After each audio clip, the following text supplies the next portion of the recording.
கர்த்தர் நல்லவர், அவர் கிருபை என்றும் உள்ளது. ஆண்டவராகிய இயேசு கிறிஸ்துவின் நாமத்தினாலே உங்கள் ஒவ்வொருவருக்கும் அன்பின் வாழ்த்துக்கள். இன்று மே மாதம் 20ஆம் தேதி புதன்கிழமை. இந்த நாள் உங்களுக்கு சமாதானமான ஆசீர்வாதமான நாளாக இருப்பதாக. பிரியமானவர்களை, இன்றைக்கு நாம் தியானிக்கும் வசனம் நீதிமொழிகள் 4வது அதிகாரம் 13வது வசனம். புத்திமதியை உறுதியாய் பற்றிக்கொள், அதை விட்டுவிடாதே, அதை காத்துக்கொள், அதுவே உனக்கு ஜீவன். இங்கு நீதிமொழிகள்ல அருமையான ஒரு வசனம் சொல்லுகிறது, புத்திமதியை உறுதியாய் பற்றிக்கொள், அதை விட்டு விடாதே, அதை காத்துக்கொள், அதுவே உனக்கு ஜீவன். இது எவ்வளவு ஒரு சத்தியம், எவ்வளவு ஒரு அர்த்தம் உள்ளது, இதுக்குள்ள எவ்வளவு அர்த்தம் அடங்கி இருக்கிறது என்பதை யோசித்து பாருங்களேன். புத்திமதியை என்ன பண்ணணுமோ உறுதியாய் பற்றி கொள்ளணும், உறுதியாய் பிடித்து கொள்ளணும், அசட்டை பண்ணக்கூடாது.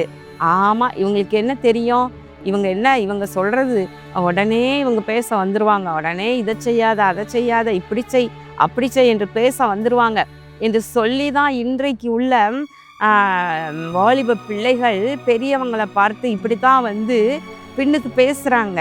ஒரு மரியாதை இல்லாம, அதாவது வயதில் மூத்தவர்களை அவங்க செய்கிற எல்லாத்தையுமே அவங்க இவங்களுக்கு சொல்கிற ஆலோசனைகள் எல்லாம் தட்டி விட்டு அதை காதலையே கேட்காம, அதில் காதலை கேட்டால் கூட அதன்படி நடக்காம அப்படி வாழ்கின்ற பிள்ளைகள் தான் ஏராளமாக பெருகி இருக்கிறாங்க.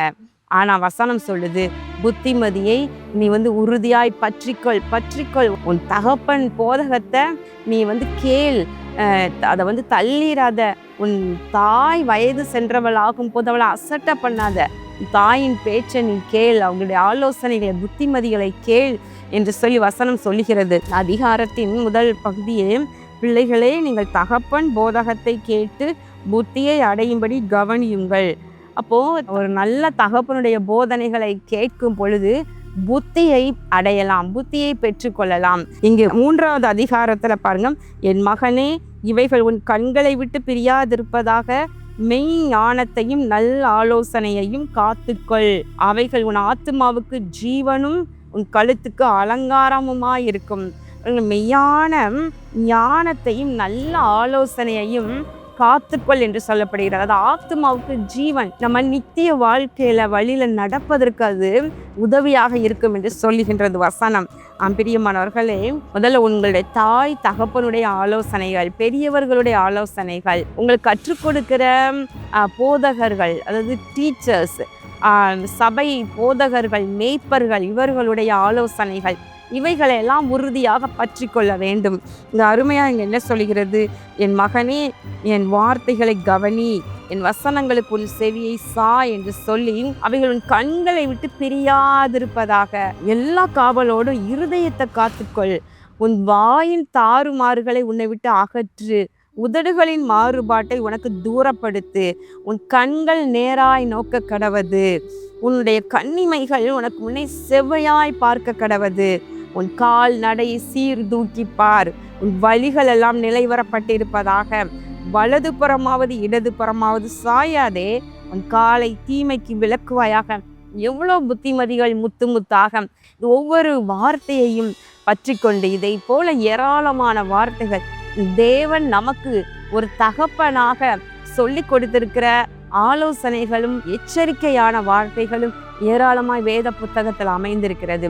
அதுதான் வாலிபன் தன் வழியை எதனால் சுத்தம் பண்ணுவான், வசனத்தின்படி தன்னை காத்து கொள்ளுகிறதுனாலே. அப்போ வசனத்தை வாசிச்சு அதன்படி நம்ம நடக்கிறோமா, அப்பா அம்மா சொல்றபடி கீழ்ப்படுகிறோமா, அது நமக்கு நல்லது. அதை பற்றி கொள்ளணும், அதை காத்து கொள்ளணும், அதன்படி நடக்கணும். பிரியமானவர்களே, அதுவே உனக்கு ஜீவன் என்று எழுதியிருக்கிறது. இன்னைக்கு உரிய வாலிப பிள்ளைகள், வாலிப பசங்கள்லாம் என்ன சொல்றாங்க, இப்போ இதெல்லாம் ட்ரெண்டு கிடையாது என்று சொல்லி அவங்க தங்களுக்கென்று ஒரு ஃபேஷன் கிரியேட் பண்ணிக்கிறாங்க. என்னதான் ட்ரெண்டு மாறினாலும் பரிசுத்தம் தான், நீதி தான், தேவபக்தி தான். பிரியமானவர்களே, என்ன ட்ரெண்டு மாறட்டும், இல்லை என்னதான் சாப்பாடுல ட்ரெண்டு மாறினாலும் அதே தக்காளி, அதே வெங்காயம், அதே மசாலா பொடி இதை வச்சு தான் வந்து விதவிதமாக செஞ்சு சாப்பிட்றோமே தவிர, ஆனால் எதுவும் அடிப்படையான காரியங்கள் மாறி போவதில்லை. பரிசுத்தத்தை காத்துக்கொள்வதில் ஜாக்கிரதையாக தான் இருக்கணும். அன்றைக்கு யோசேப்பு காலத்தில் என்ன ட்ரெண்டு, இன்னைக்கும் அதே பரிசுத்தத்தை காத்துக்கொள்வதில் பிள்ளைகள் அந்த ட்ரெண்டு மாறினாலும் கூட பரிசுத்தத்தை நழுவ விடக்கூடாது. கண்களை காத்து கொள்ள வேண்டும், கால்நடைகளை சீர்தூக்கி பார்க்க வேண்டும். பிரியமானவர்களே, வீட்டில் அம்மா அப்பா சொல்வதை வாலிப பிள்ளைகளானாலும் வளர்ந்தவர்களானாலும் அதற்கு வார்த்தைகளுக்கு கீழ்ப்படிய வேண்டும். கர்த்தருடைய வார்த்தைகள் ஒரு தகப்பனை போல, பரம தகப்பன், நம்மை ஜெனிப்பித்த கண்மலை, அவர் நமக்கு சொல்லி கொடுத்திருக்கிற காரியங்களை நம்ம அல்லல் தட்டக்கூடாது. புத்திமதியை உறுதியாய் பிடித்து கொள்ள வேண்டும். கண்களை மூடி ஜெபம் பண்ணுவோமா? எங்கள் அன்பின் பரலோக பிதாவே, இந்த நாளிலே தியானித்த அருமையான வார்த்தையின்படி கர்த்தருடைய வார்த்தைகளை உறுதியாய் பற்றி கொண்டு காத்து கொண்டு அதன்படி நடக்க ஆண்டவரை தேவ பிள்ளைகளுக்கு உதவி செய்தருளும். இயேசு கிறிஸ்துவின் நாமத்தினாலே வேண்டிக் கொள்கிறேன் நல்ல பிதாவே, ஆமேன். கர்த்தர் உங்களை ஆசீர்வதிப்பாராக. ஆமேன்.